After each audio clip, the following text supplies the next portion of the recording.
আসসালামু আলাইকুম গাইস, আমি আর আমার আব্বু আমাদের গাছ থেকে আম পেড়েছি। একটা আম হাফ কেজি। কাঁচায় খাইতে অনেক মিষ্টি, পাকলেও অনেক মিষ্টি হয়, অনেক বড় বড় হয়।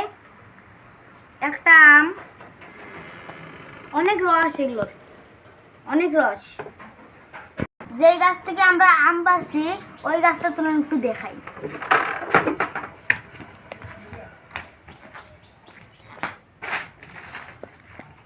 এটা বাড়ি ফোর, কলম করা সব আগে আমরা কাটিয়ে দিছি।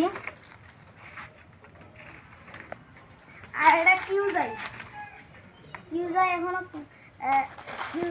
আছে। এটাও বাড়ি ফোর, এটা বাড়ি ফোর।